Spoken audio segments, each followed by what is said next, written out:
Hello my friends, it is your brother Hampton from Hybrid Calisthenics. This is the 2022 version on how to build up to a push-up. 2 years ago, I made a long version and a short version of this called You Can Do Push-Ups, my friend.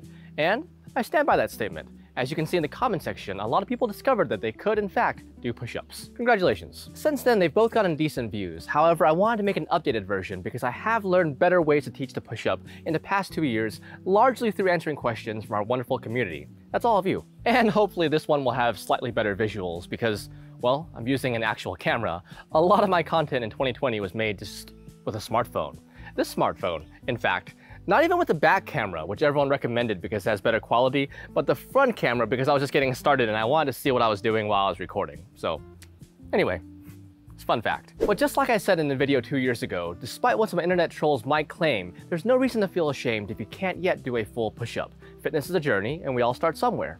That hasn't really changed in the past 2 years. There are a lot of really strong people who once couldn't do a push-up. And second, you can do push-ups, my friend, because there are many different types of push-ups. Some are easy, and some are much harder than a full push-up. So we can find a push-up variation that we can do, and we practice it until we're strong enough to move on. You can think of these progressions as weights on a barbell. You might start off bench pressing only the bar, and as you get stronger, you can add weight. So here's a rundown on the method. 1. Find a push-up variation that you can do competently with good form. 2. Practice this variation once or twice a week for 2 to 3 sets until you're able to hit the goal standards for sets and reps. 3. When you can reliably hit the goal standards, move on to a harder variation and repeat. You can check out our fitness routine for a lot more detail and more information. It's free. So a few quick things on form before we move on into the actual progressions. I don't want to spend too long on form here, that can be a separate video, and I think people tend to overthink push-up form a little bit. The key is that you can do pretty much whatever you want as long as you build up safely and progressively, but here's some things you can keep in mind. So the first is shoulder positioning. If you look at how different people do push-ups across the internet, some people will have the shoulders pushed all the way forward through the entire range of motion. Some people keep it more neutral, like so, and others will consciously keep the shoulders back and down and push like this. You can use whichever one you like. However, something I've heard a lot over the past couple of years is, Hampton, I'm doing push-ups, but I'm not really feeling my chest, and a lot of people do push-ups to work their chest. Having your shoulders back and down usually allows you to feel your chest a little better. And also some people consider that perfect form. And second is the degree of elbow flare when you're pushing. You see some people really tuck in their elbows like this, and they push like so. Others go the other way, and they have their arms almost at a 90-degree angle, and they push like this. I personally like to tuck in a little bit more, not all the way, but about 30 degrees, like so. Some people go a little wider, like 45. Usually, if you have some shoulder pain, it might feel a little better to tuck in a little bit more like this. And lastly, I just want to touch a little bit upon body alignment. You see some people do push-ups and they have decent pushing strength, but their body really sags like this, and as a result, they're not really getting much range of motion.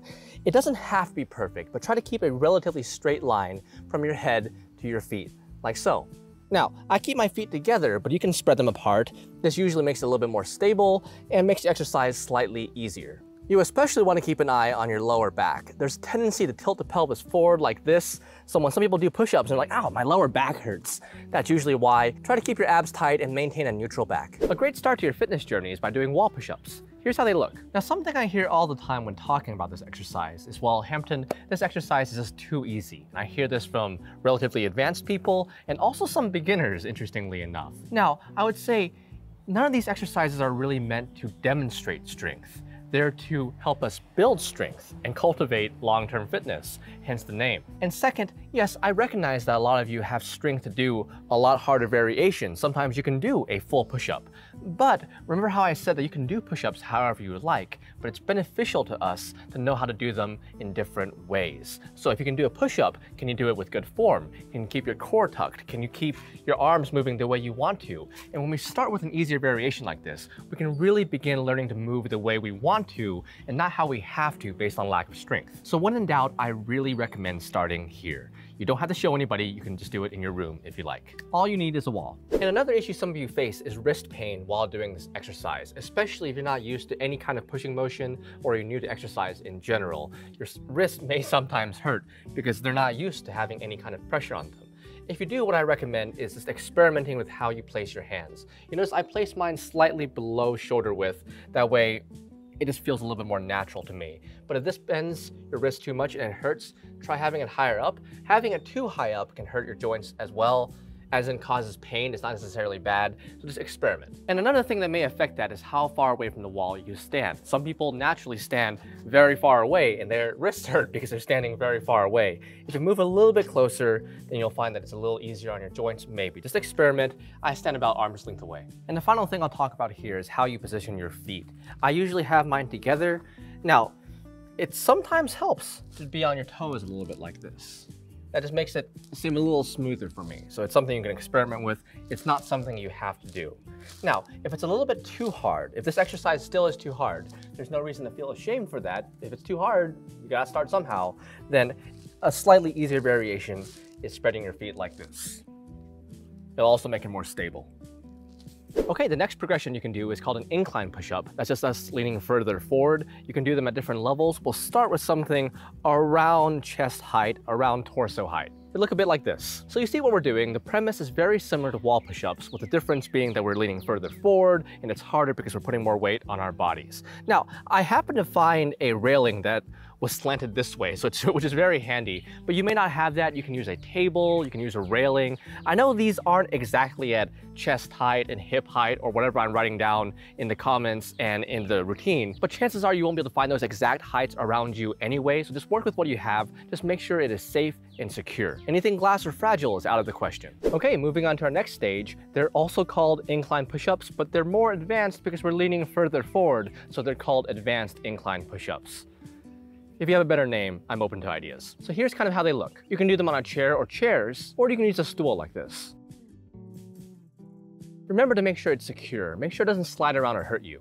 That's bad for you. So as I mentioned before, there's not that much difference between advanced incline push-ups and regular incline push-ups. They are simply harder. But because they're harder, they can make us stronger, but there's also a tendency to start sacrificing form around this time. So it's very important that we don't sacrifice form to think we're getting better when we're actually not getting better. A good idea is to film yourself during your sets and then watch back. Film yourself doing a wall push-up or something that you know you can do very well for 5 to 10 reps. Watch that, look at your form, and then do the advanced incline push-ups and see if the form is fundamentally the same. That's a great tip and idea for every exercise, but it really helps when we start to progress to harder variations. And next, we're finally touching ground with knee push-ups, also called kneeling push-ups. Here's how I do them. So it's interesting to note here that there's some stigma and shame around this exercise, and some people will refuse to do them or think they're humiliating because other people will call them girl push-ups. Now, we have just explored 3 different variations of push-ups that are easier than full push-ups, easier than knee push-ups. So it's interesting that there's stigma and shame around this specific exercise. To once again compare to weightlifting, let's say bench pressing 135 pounds is a full push-up, and a knee push-up is slightly easier at 115 pounds. And we only choose to shame people who bench press 115 pounds. There's 90 pounds, but that's okay. There's 75 pounds, but they're totally fine doing that. There's 40 pounds, but that's totally fine. There's only stigma around 115 pounds, and there's only stigma around a knee push-up. This is a great exercise to build strength, muscle, and fitness, especially when coming back from an injury. I wouldn't ignore it just because some people don't like it. Personally, I found those people are very insecure themselves, so reach out and DM them a smile emoji or a blue heart. Now, after you hit the goal standards for knee push-ups, we can begin to move into full push-ups. Congratulations on that, by the way. But over the past few years, people have mentioned that they can hit the goal standards for knee push-ups sometimes, but then unable to do even a single full push-up.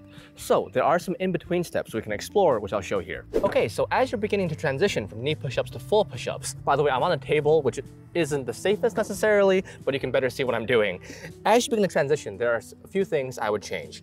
First is you can go down like a full push-up and then come up like a knee push-up. It's a little bit harder to do the full push-up, but it's easier to control it. Really control the descent like this, and then put your knees down and come up like this. And you can just simply do your sets like that. Another thing you can try is you can begin your workout sets. So before you do the knee push-up, before you do the one I just showed, however you want to try it, then go down into the bottom part of a push-up position and try to push up as hard as you can. You can't really see what I'm doing, but imagine I'm trying to push up as hard as I can. And just breathe normally and hold for 6 to 10 seconds. And try that. You might feel yourself shake a little bit. And after that 10 seconds, just rest.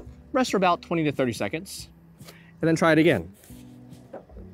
This will help you build strength in the lowest part of the range, which is usually the trouble area for many of us. And after you begin to notice some movement and you can stay a few inches off the ground like this, just try to hold this for time. If you try to move up right away, you might feel your joints pop a little bit. And there you go. That's how I would build to a push-up. If you get this far, congratulations. Comment below or tell me somehow, golly gee, Hampton, now I can do a push-up.